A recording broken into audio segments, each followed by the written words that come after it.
Paula, vamos falar então de alocação, para saber como é que ficam, né, os investimentos diante desse cenário. E aí eu acho que você vai poder compartilhar um pouco a estratégia também da Arma com seus fundos, em relação, primeiro, à exposição a juros. Como é que hoje é essa estratégia, como é que vocês acompanham essa subida da Selic com uma expectativa de subir ainda mais nas próximas reuniões? A gente Bom, eu agradece. acho que um pouco colocar esse pano de fundo, assim, primeiro acho que a primeira decisão que foi a do Fed reconhecer que esse impacto das tarifas é muito mais sobre a atividade e a inflação é um choque temporário, isso foi muito importante, porque isso veio como uma indefinição no início do ano. Então, a partir do momento que, olha, reconhece que a atividade nos Estados Unidos é mais fraca, você tira esse risco dele ter que fazer uma elevação, porque isso era uma grande incerteza no mercado. Então, ele tirou esse risco. E era um pouco do nosso pano de fundo de alocação. A gente via os Estados Unidos com potencial de crescer menos esse ano. Então, a gente aí está falando de uma economia que potencialmente vai crescer 1,5%. Nós estamos com uma inflação core por volta de 2,7%, 2,8%, que é muito em linha com o Fed, né? Então, a gente está trabalhando com um mundo com menos atividade, liderado por Estados Unidos.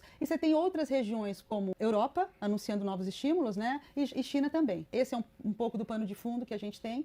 E aí, a hora que a gente olha isso, a gente percebe que a gente tem que ter uma parte do portfólio alocado em juros e uma parte alocado em países que vão ter um pouco mais de crescimento, no caso que a gente está falando Europa e Estados Unidos, tá? E também Brasil, a gente tinha uma alocação em bolsa. Qual que é a nossa visão? Primeiro, na parte de juros, a gente veio alocado em juros longos nos Estados Unidos, tá? Certo. A gente veio com juros de 10 anos aplicado desde o início do ano, com essa visão que o efeito da tarifa sobre a atividade era maior, por volta de 4,60, 4,70. Hoje, o juros está por volta de 4,25 no 10 anos. A gente acha que com essa sinalização que o balanço, esse quantitative tightening está sendo reduzido, os dados econômicos apontando para uma desaceleração, essa taxa de juros pode fechar ainda mais. No caso do Brasil, você teve um rally razoável na taxa de juros nominal. Vou pegar aqui um vértice que é o janeiro 27, você já está com uma taxa para o final do ano que vem por volta de 13,80. Então você fala assim, puxa vida, já começa a ter pouco prêmio nesse vértice da curva. Então nessa região da curva brasileira, a gente já está até zerado. A gente veio aplicado,